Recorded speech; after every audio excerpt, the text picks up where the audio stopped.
అంతేకాకుండా ఏదైతే చికెన్ సెంటర్లలో ఏదో జరిగిపోతుందని అడ్డమైన వాళ్ళందరూ ప్రెస్ మీట్లు పెట్టి మాట్లాడుతున్నారు.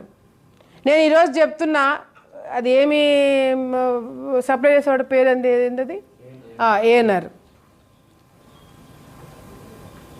వాళ్ళవి మొదటి నుంచి అసలు వీడియో ఒకటి బయటకు వచ్చింది. ఏమని? చచ్చిపోయిన చికెన్లు బయట పాడేసే వీడియో ఒకటి బయటకు వచ్చిందా? అది మేమేమైనా సృష్టించినామా? ఆ చికెన్ ఆ వీడియో బయటకు వచ్చింది. ఆ వీడియోని తగినట్టుగానే మేము యాక్షన్ తీసుకోమని చెప్పి కలెక్టర్కి, ఎస్పీకి, మున్సిపల్ ఆఫీసులకి వాళ్ళకి చెప్పడం జరిగింది.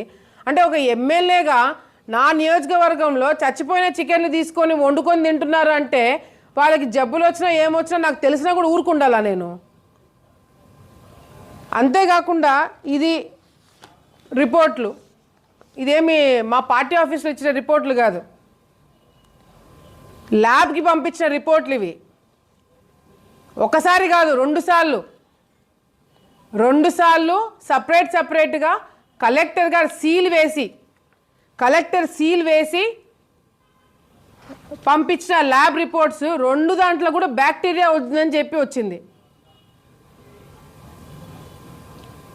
అంటే నేను ఒక పని చేస్తాను, ఈ ఏదైతే బ్యాక్టీరియా ఉందని చెప్పి వచ్చిన అదే షాపుల నుంచి, అదే ఎవడైతే సప్లై చేస్తున్నాడో వాళ్ళ దగ్గర నుంచి ఈ రిపోర్ట్లు చేతిలో పెట్టుకొని మీడియా మిత్రులు మీ పిల్లలకి తినిపించండి చికెన్, పోలీస్ డిపార్ట్మెంట్ మీ పిల్లలకి తినిపియండి రిపోర్ట్లు పక్కన పెట్టుకొని.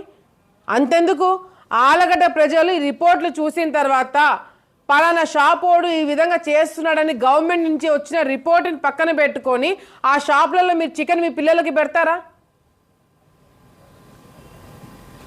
మరి నేను ఎమ్మెల్యేగా నేను చేసేదంటే తప్పేముందని అడుగుతున్నా నేను. ఆఖరికి హైకోర్టుకు పోతే హైకోర్టులో కూడా వీళ్ళు తప్పు సమాచారం ఇచ్చి ఇది చేస్తున్నారు.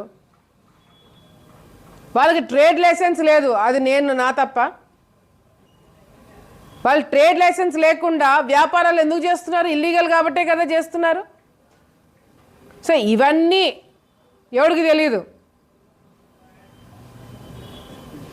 దయచేసి, అంటే ఇంకా నేను ఎన్నిసార్లు చెప్పినా కూడా మీడియా వాళ్ళ కాంపిటీషన్, వాళ్ళ రేటింగ్లు వాళ్ళవి ఉంటాయి కాబట్టి భూమాల గురించి వేస్తే వ్యూస్ ఎక్కువ వస్తాయో, షేర్లు ఎక్కువ వస్తాయో, కమెంట్స్ ఎక్కువ వస్తాయో తెలియదు, కానీ విపరీతమైన అటెన్షన్ మాకు ఇస్తున్నారు. పర్వాలేదు, any publicity is good publicity అనుకొని మేము రాజకీయాలు చేస్తున్నాం.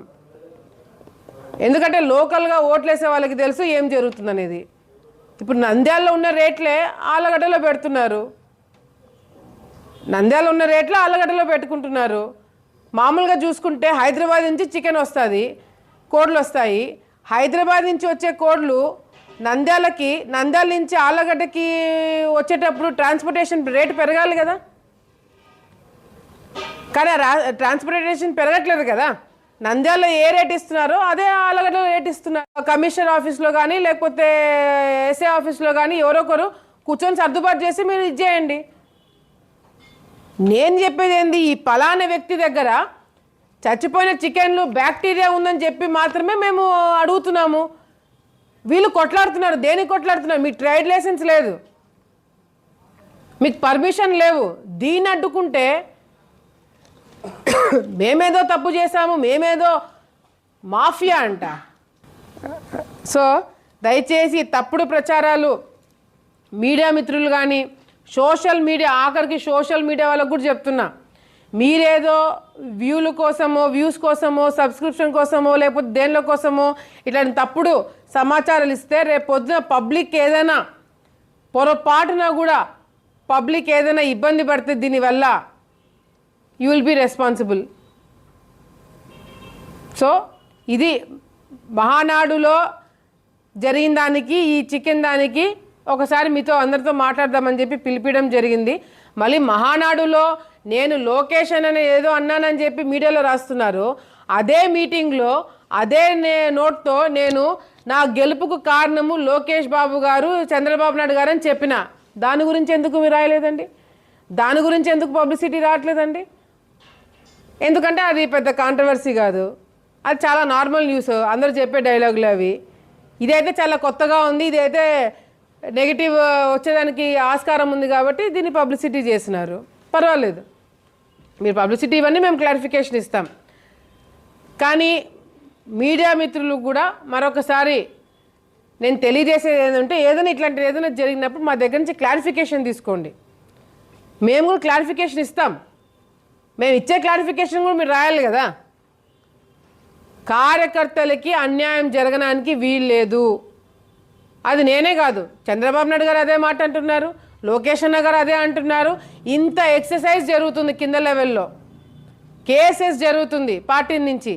ఏ బూత్, ఏ వార్డులో, ఏ గ్రామంలో, ఏ మండలంలో ఏ నాయకుడు ఎట్లా పనిచేస్తున్నాడు అనేది కూడా పార్టీ దృష్టిలో ఉంది. అది ఆనర్ చేయండి, అది దృష్టిలో పెట్టుకొని పదవులు ఇవ్వండి తప్ప వెనకదారి నుంచి వచ్చిన వాళ్ళకి పదవులు ఇవ్వద్దని మాత్రమే నేను చెప్పినాను. అది లోకేష్ అదే మాట అంటారు, ఎవరైనా అదే మాట అంటారు, నేను అదే మాట అంటున్నా. సో దయచేసి ఇవన్నీ కూడా ప్రజలకి తెలిసి ప్రజలకి ఎఫెక్ట్ అయ్యే వార్తలేమి కావు. నేను మహానాడులో ఏం మాట్లాడాను, ఎందుకు మాట్లాడాను అనేది ప్రజలకి ఎఫెక్ట్ అయ్యేవి కాదు. అభివృద్ధి కార్యక్రమాలు చేస్తున్నాము, ప్రభుత్వం చేయాల్సిన ప్రభుత్వం చేస్తుంది, మేము పడాల్సిన తిప్పలు మేము పడుతున్నాము. సో ఇవన్నీ కూడా ప్రజలు గమనిస్తున్నారు. వాళ్ళకి ఎఫెక్ట్ కాకుండా మేము రాజకీయాలు మొదటి నుంచి చేస్తున్నాము. ఇటువంటి పిచ్చి పుకార్లు, పిచ్చి న్యూస్లు ఎన్నొచ్చినా కూడా అవన్నీ దాటుకొనే ఈ స్థాయికి వచ్చామనేది కూడా గ్రహించాలని చెప్పి కూడా సందర్భంగా తెలియజేసుకుంటూ, రేపు నంద్యాలలో జిల్లా మహానాడు జరగబోతుంది. సో తప్పకుండా కార్యకర్తలందరూ కూడా ఏకమయ్యి మనం అందరం కూడా జిల్లా మహానాడుకు వెళ్ళి మనము ఆలగడ్డ నియోజకవర్గం సంబంధించిన తీర్మానాలు ఏ విధంగా అయితే చేసినామో జిల్లా మహానాడులో కూడా తీర్మానాలు చేసి అవి రాష్ట్ర స్థాయిలో మరి జరగబోతున్న 27, 28, 29 కడపలో జరగబోతున్న మహానాడులో ఆ తీర్మానాలు మనవి కూడా పెట్టి కార్యకర్తల దగ్గర నుంచి అభివృద్ధి కార్యక్రమాల దగ్గర నుంచి పార్టీ బలపరిచే విషయంలో దగ్గర వరకు అన్ని విషయాల్లో కూడా కార్యకర్తలు మనము కష్టపడినవన్నీ కూడా గుర్తుపెట్టుకొని ముందుకెళ్ళాలని చెప్పి కూడా సందర్భంగా తెలియజేసుకుంటూ, భారీ ఎత్తున కడపలో జరిగే మహానాడుకి భారీ ఎత్తున మనం అందరం కూడా కదిలి వెళ్ళాలని చెప్పి కూడా కార్యకర్తలకు అందరూ కూడా పిలుపునిస్తున్నాం. నేను మహానాడులో ఏం మాట్లాడాను, ఎందుకు మాట్లాడాను అనేది ప్రజలకి ఎఫెక్ట్ అయ్యేవి కాదు. అభివృద్ధి కార్యక్రమాలు చేస్తున్నాము, ప్రభుత్వం చేయాల్సిన ప్రభుత్వం చేస్తుంది, మేము పడాల్సిన తిప్పలు మేము పడుతున్నాము. సో ఇవన్నీ కూడా ప్రజలు గమనిస్తున్నారు. వాళ్ళకి ఎఫెక్ట్ కాకుండా మేము రాజకీయాలు మొదటి నుంచి చేస్తున్నాము. ఇటువంటి పిచ్చి పుకార్లు, పిచ్చి న్యూస్లు ఎన్నొచ్చినా కూడా అవన్నీ దాటుకొనే ఈ స్థాయికి వచ్చామనేది కూడా గ్రహించాలని చెప్పి కూడా సందర్భంగా తెలియజేసుకుంటూ, రేపు నంద్యాలలో జిల్లా మహానాడు జరగబోతుంది. సో తప్పకుండా కార్యకర్తలందరూ కూడా ఏకమయ్యి మనం అందరం కూడా జిల్లా మహానాడుకు వెళ్ళి మనము ఆలగడ్డ నియోజకవర్గం సంబంధించిన తీర్మానాలు ఏ విధంగా అయితే చేసినామో జిల్లా మహానాడులో కూడా తీర్మానాలు చేసి అవి రాష్ట్ర స్థాయిలో మరి జరగబోతున్న 27, 28, 29 కడపలో జరగబోతున్న మహానాడులో ఆ తీర్మానాలు మనవి కూడా పెట్టి కార్యకర్తల దగ్గర నుంచి అభివృద్ధి కార్యక్రమాల దగ్గర నుంచి పార్టీ బలపరిచే విషయంలో దగ్గర వరకు అన్ని విషయాల్లో కూడా కార్యకర్తలు మనము కష్టపడినవన్నీ కూడా గుర్తుపెట్టుకొని ముందుకెళ్ళాలని చెప్పి కూడా సందర్భంగా తెలియజేసుకుంటూ, భారీ ఎత్తున కడపలో జరిగే మహానాడుకి భారీ ఎత్తున మనం అందరం కూడా కదిలి వెళ్ళాలని చెప్పి కూడా కార్యకర్తలకు అందరూ కూడా పిలుపునిస్తున్నాం.